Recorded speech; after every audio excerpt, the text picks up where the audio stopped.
തിരഞ്ഞെടുപ്പ് കഴിഞ്ഞ ദിവസങ്ങൾ പിന്നിടുമ്പോഴും തീരാതെ വടകരയിലെ പോര്.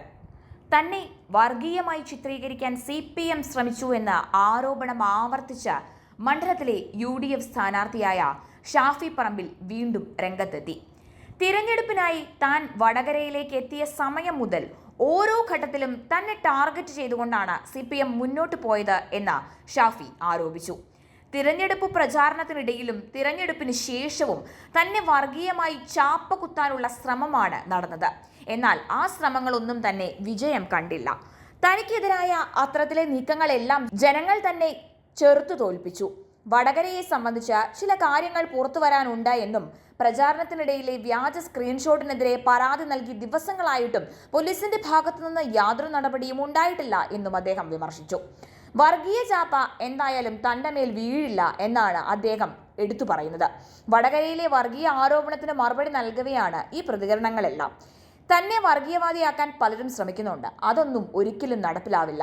സത്യം ജനങ്ങൾക്കറിയാം. വർഗീയതയെക്കുറിച്ചുള്ള തന്റെ നിലപാട് പലതവണ താൻ വ്യക്തമാക്കിയതാണ്. പാനൂരിലെ ബോംബും നുണബോംബുകളും പൊട്ടിക്കഴിഞ്ഞു.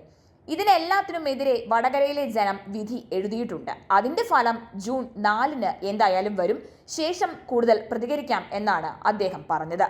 വർഗീയ സ്ക്രീൻഷോട്ട് പ്രചരിപ്പിച്ച കാര്യത്തിൽ അന്വേഷണം നടക്കുന്നുണ്ട് എന്നും പോലീസ് കുറച്ചുകൂടി നന്നായി അന്വേഷിക്കണമെന്നും അദ്ദേഹം കൂട്ടിച്ചേർത്തു. പ്രകാശ് ജാവേദ്കറുമായി കൂടിക്കാഴ്ച നടത്തിയിട്ടുണ്ടെന്ന മുഖ്യമന്ത്രിയുടെ പരാമർശത്തിനെതിരെയും ഷാഫി പ്രതികരിച്ചു. BJP പ്രഭാരിയെ എന്തിനാണ് മുഖ്യമന്ത്രി കണ്ടതെന്ന് ചോദിച്ച അദ്ദേഹം BJP നേതാക്കളെ പരസ്യമായും രഹസ്യമായും തങ്ങൾ ആരും കാണാറില്ല എന്ന് വ്യക്തമാക്കി. തന്നെ വർഗീയവാദിയാക്കിയത് മാധ്യമ പ്രവർത്തകയുടെ നേതൃത്വത്തിലാണ് എന്നും ഷാഫി പ്രതികരിച്ചു. PR ടീമിനെ ആർക്കും നിയമിക്കാം, പക്ഷേ മാധ്യമ പ്രവർത്തകയായി അത് ചെയ്യുന്നതാണ് പ്രശ്നം എന്നും ഷാഫി പറഞ്ഞു.